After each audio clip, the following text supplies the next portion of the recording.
Hello fellow collectors and welcome to Long's Toys. Today we are taking a look at Masters of the Universe Revelations Skelegod from the Masterverse line from Mattel.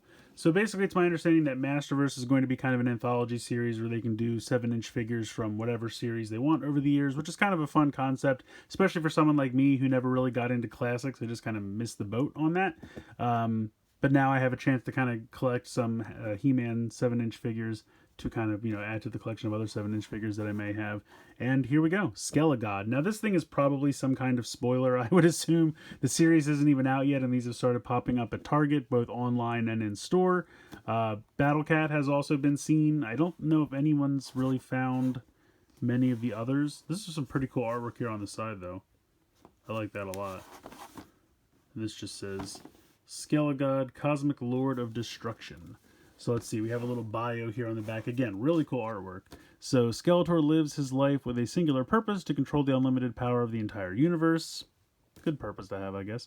Time after time, the Bane of Eternia was thwarted by He-Man and the heroic warriors. What kind of monster would be unleashed should they be unable to stop the Lord of Destruction? Surely a raging storm of horror and terror even the bravest dare not imagine. So I don't know if this is going to be some kind of fever dream that He-Man has, or if this actually happens on the show. Who knows? But you can see the other ones that are available. Like I said, Battle Cat's been showing up both online and in store. And then the first wave of figures is He-Man, Mossman, Skeletor, and Evil Lyn. So I will be trying to hunt these down at some point. I've had a couple close calls with Battle Cat trying to get him online, but he always goes out of stock before I can actually confirm the order. But this is kind of neat, so I'm excited to see what we have here. I'm going to go ahead, get him out of the box, and we're going to take a closer look. So here he is out of the box, and right off the bat, he is a big, bulky figure. I would say easily 7 inches, maybe even closer to 8. Just for a fun little comparison, here is Motu Origins Skeletor. And I would say he comes up to probably his chest area. Not quite the neck. He's probably about a good 2 inches taller. Now, I don't know how he's going to compare to the normal Skeletor in this line. I would assume he's supposed to be taller.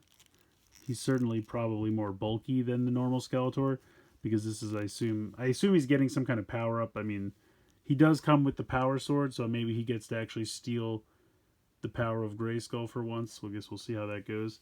But yeah, it's a cool design. I mean, I like the skulls down here for the knees with the green glowing eyes. I like the purple and green. I guess this is supposed to be like an H, almost like for He-Man on his chest. And then he's got these kind of crazy eyes on the shoulder pads as well. I like the horns on his head, like his Havoc staff. I think that's pretty cool. And honestly, just the design and the detail of the head, I think, looks pretty good as well. Let me tilt this up here a bit. Some pretty cool detailing there for the skull. And then you have kind of a nice purple here for the horns. So this is just on a ball joint, so you can kind of tilt that side to side, up and down. Obviously spin side to side, no problem there. Now, the shoulders are kind of weird to me, because this is about as far down as they can go.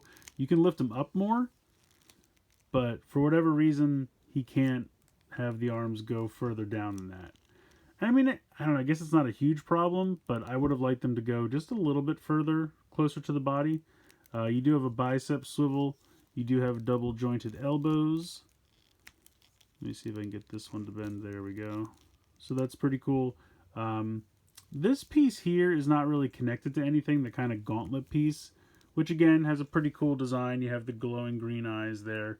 But this can kind of spin around. I would assume when you go to change out the hands, you could probably take it off entirely if you wanted to. You do have like a hinge and a rotation in the wrist, and he does have additional fists, which we'll show in a little bit. So yeah, so you can kind of move this around as you like, which is nice. So that looks pretty good. He has kind of a, I guess it's a ball joint here in the torso. You can see the movement there. He's got a spin at the waist. He can kick forward. He can kick out to the side. I believe these are ball joints. Let me see if we can get in close here. Yeah, they're ball joints. So you can kick back a little bit, but mostly forward, mostly out to the side. You have a thigh swivel there. And you can kind of see the paint job where they did almost like a black wash over top of this blue, because when you look at the joints, You can see the blue entirely. And then they did this kind of darker paint over top of it. It's kind of a neat effect, but unfortunately it really shows in the joints. But you do have double jointed knees there, as you can see. See if I can actually get this top joint to bend. It's a little tight. But yeah, you can see double jointed knees there. And then you have boot swivel. Let me zoom out a bit. But again, I really like the kneecap design there. I think that's pretty cool. And then you have a hinge and a rotation in the ankle. So pretty cool. I think it's a neat design. Definitely like the design. And I think the articulation's pretty good. I just wish there was a little bit more in the shoulder. But I'm guessing it has something to do with how bulky it is, how big this piece is, the shoulders, all that kind of stuff. I'm guessing that's why they couldn't get it any closer. I also really like the cape. It's a 3-piece cape. So you have, and let me zoom down here for this. So you have this kind of larger piece on the back with the trim. Then you have these 2 pieces here, which are separate. And they have a piece of plastic on the end to give them weight. And then you have the 3rd piece up here, which is pretty cool. So I think that's really neat. And the cool thing about this also as well, you can lift this up. You can actually take the cape off completely if you'd like. It's very simple. Let me see if I can get him to stand a moment while I show this cape to you. So it just has 2 little clips. Very simple. So these 3 pieces are obviously all connected with these 2 metal studs right here, just driven through all 3 pieces.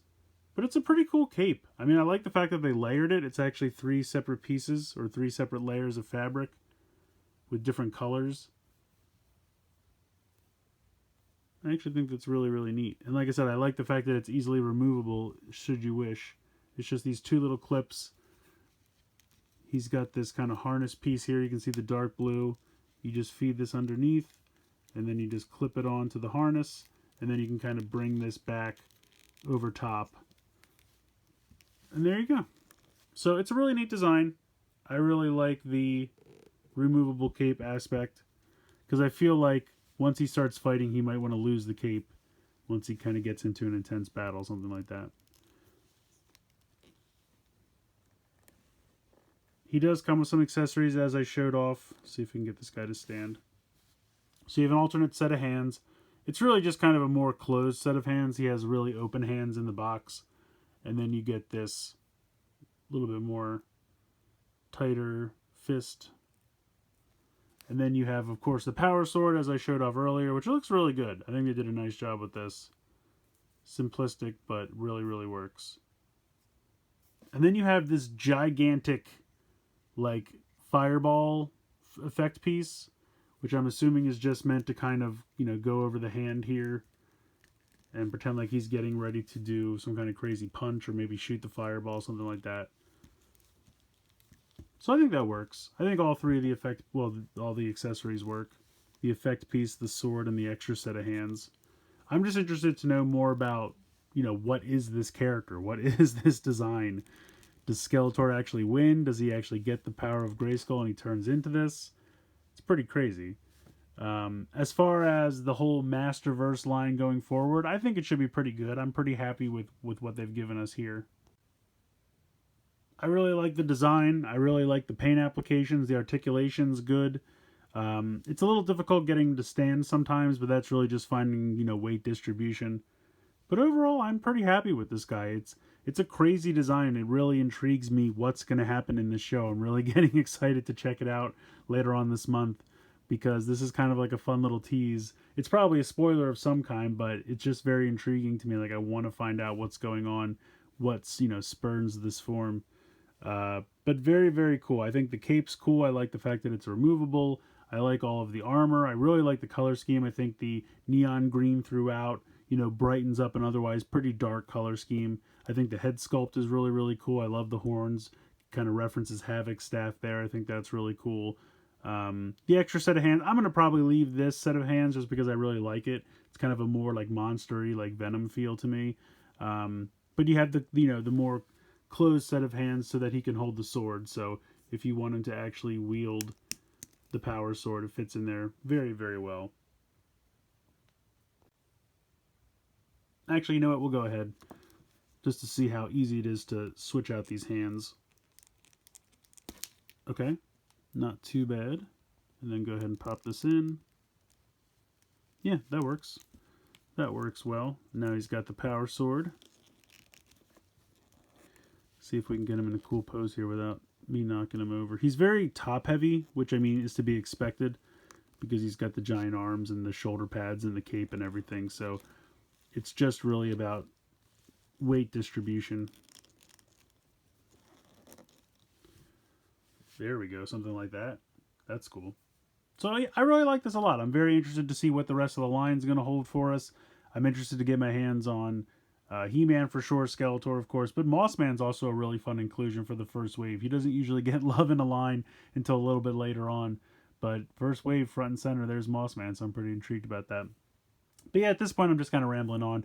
I think this is a fun figure. I definitely recommend checking it out. Like I said, Target online, Target in stores, both should be starting to carry these. I think some people said Walmart's also going to be getting these in soon as well, so you could check there. But I don't think you should have trouble finding them at Target if that's where you want to check them out. And let me know what you guys think in the comments below. Please like, share, and subscribe. Hope you guys enjoyed the video. And as always, thanks so much for watching.